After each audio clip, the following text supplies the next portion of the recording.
नमस्कार दोस्तों, राधे राधे, जय श्री कृष्णा। मैं मोमिता स्वागत करती हूँ आप सबको मेरे यूट्यूब चैनल नॉलेज मोमिता में। दोस्तों कैसे हो सब? उम्मीद करती हूँ आप सब बहुत अच्छे होंगे। दोस्तों आज मैं आप सबके साथ साल 2023 मोहिनी एकादशी कब है अतः साल 2023 में मोहिनी एकादशी की सही तिथि, शुभ मुहूर्त, पूजा विधि, व्रत कथा, महात्मा और साथ में इस दिन क्या ना करें जिससे आपके ऊपर भगवान की कृपा हमेशा बनी रहेगी। तो ये जानने के लिए मेरे साथ वीडियो में अंत तक जरूर बने रहेगा। आशा करती हूँ ये वीडियो आप सबको बहुत पसंद आएंगे। तो चलिए शुरू करते हैं। ओम नमो भगवती वासुदेवाय नमः। हिंदू पंचांग के अनुसार वैशाख मास के शुक्ल पक्ष में पड़ने वाली एकादशी को मोहिनी एकादशी के नाम से जानते हैं। इस दिन भगवान विष्णु की विधिवत पूजा करने के साथ व्रत रखने का भी विधान है। हिंदू पौराणिक कथाओं के अनुसार समुद्र मंथन से मिले अमृत को लेकर राक्षस और देवताओं के बीच विवाद होने लगा था और असुर अमृत लेकर भाग गए थे। तब भगवान विष्णु ने ही राक्षस से अमृत लेने के लिए मोहिनी का रूप धरा था। इसी के कारण इस एकादशी को मोहिनी एकादशी के नाम से जानते हैं। कहा जाता है कि मोहिनी एकादशी का व्रत रखने और सच्चे मन से इस व्रत का पालन करने से व्यक्ति को जन्म और मृत्यु के निरंतर चक्र से मुक्ति प्राप्त होता है और मोक्ष की प्राप्ति होती है और इसके साथ ही व्यक्ति को सभी कार्य सिद्ध हो जाते हैं। आइए बात करते हैं साल 2023 में मोहिनी एकादशी की सही तिथि और शुभ मुहूर्त के बारे में और साथ में पारण के समय के बारे में। वैशाख मास के शुक्ल पक्ष की एकादशी तिथि 30 अप्रैल 2023 को रात 8 बजकर इसका एकादशी तिथि का प्रारंभ हो रही है। 8:28 से शुक्ल पक्ष की एकादशी तिथि की समाप्ति होगी 1 मई को 2023 को रात 10:09 तक। और उदय तिथि के अनुसार मोहिनी एकादशी का व्रत 1 मई को रखा जाएगा और मोहिनी एकादशी के व्रत का पारण का समय होगा 2 मई को सुबह 5:57 से 8:31 तक का। आइए बात करते हैं मोहिनी एकादशी के महत्व के बारे में। मोहिनी एकादशी के बारे में सबसे पहले संत वशिष्ठ ने भगवान राम को और भगवान श्री कृष्ण ने महाराजा युधिष्ठिर को बताया था। माना जाता है कि मोहिनी एकादशी के व्रत रखने से अक्षय पुण्य की प्राप्ति होती है।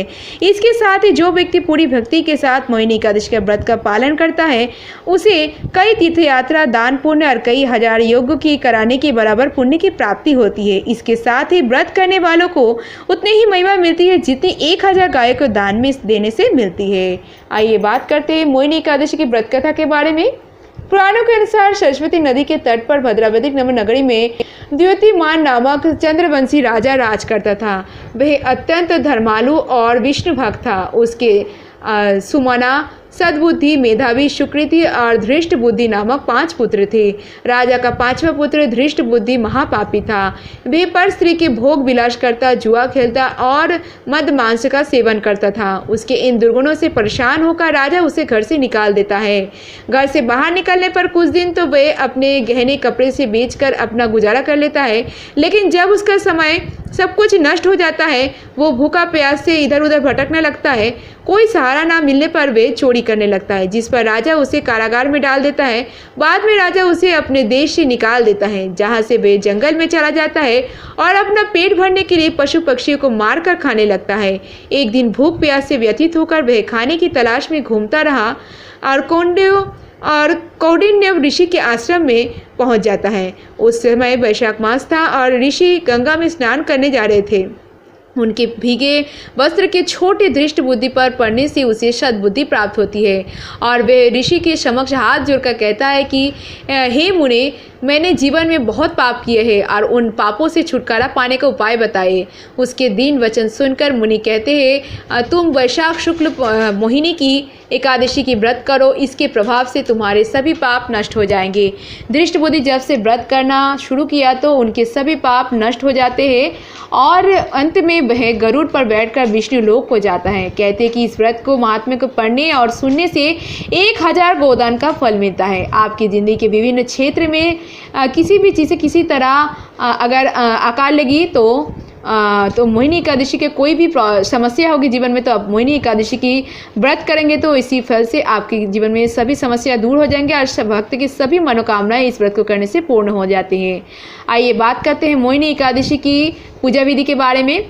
मोहिनी एकादशी के व्रत करने वालों को व्यक्ति को एक रात पहले से ही यानी दशमी के रात से ही नियमों का पालन करना चाहिए, यानी सूर्यास्त के बाद भोजन ना करे, सुबह उस दिन सूर्योदय से पहले उठकर तिल का लेप लगाएं या फिर तिल मिले पवित्र जल से स्नान करें और स्नान के बाद लाल वस्त्र से सजे कलश की स्थापना कर पूजा करें और इसके बाद भगवान विष्णु तथा श्री राम की प्रतिमा का धूप दीप फल फूलों आदि से पूजन करें। पूजन के बाद आप भगवान की आरती करें और मोहिनी एकादशी व्रत कथा पढ़ें और पूजन के बाद प्रसाद वितरण कर ब्राह्मणों को दक्षिणा देनी चाहिए। वही रात के समय भजन कीर्तन करने चाहिए और मूर्ति के समय भी सोना चाहिए रात को। आइए बात करते हैं एकादशी पर क्या ना करें जिससे आपके घर में हमेशा भगवान की कृपा बनी रहेगी। एकादशी के दिन चावल और जौ का सेवन नहीं करना चाहिए। ऐसा करने से व्यक्ति पाप का भागी बनता है और उसके सभी पुण्य नष्ट हो जाते हैं। इसी दिन कभी भी किसी भी दूसरे मनुष्य का दिया हुआ अन्न ग्रहण ना करें, नहीं तो पूरे वर्ष भर के पुण्य नष्ट हो जाते हैं। एकादशी पर मांस मदिरा लहसुन प्याज आदि तामसी वस्तुओं का सेवन कभी ना करें, इससे मन में पापी विचार बढ़ते हैं और इस दिन क्रोध हिंसा परनिंदा और चोरी नहीं करना चाहिए। ऐसा करने पर व्यक्ति के पाप क्षीण हो जाता है। एकादशी के दिन अपनी इंद्रियों को नियंत्रण में रखना चाहिए और पूर्ण ब्रह्मचर्य का पालन करना चाहिए। जय श्री हरि विष्णु, जय माता लक्ष्मी। आज साल 2023 मोहिनी एकादशी से जुड़ी सारी कथा समाप्त हुआ। अगर ये वीडियो आप सबको पसंद आया हो तो वीडियो को ज़्यादा से ज़्यादा लाइक और शेयर जरूर कीजिएगा। ऐसे और वीडियोस पाने के लिए मेरे चैनल नॉलेज विद मोमिता को जरूर सब्सक्राइब कीजिएगा। सब्सक्राइब के बगल में बेल आइकन दबाना मत भूलिएगा जिससे कि आने वाले नए वीडियो को नोटिफिकेशन जल्द से मिल जाए। और कमेंट में जय श्री हरि विष्णु जय माता लक्ष्मी लिखना मत भूलिएगा। कमेंट में ये भी बताना मत भूलिएगा वीडियो कैसी लगी। आप मुझे फेसबुक का इंस्टाग्राम भी फॉलो कर सकते हैं। मेरी फेसबुक का इंस्टाग्राम लिंक डिस्क्रिप्शन बॉक्स में दिया गया है, आप चाहे तो चेक कर सकते हैं। आज के लिए इतना ही, मैं मिलूंगी नेक्स्ट वीडियो में। तब तक के लिए tata bye, thanks for watching. Radhe Radhe, जय श्री कृष्णा।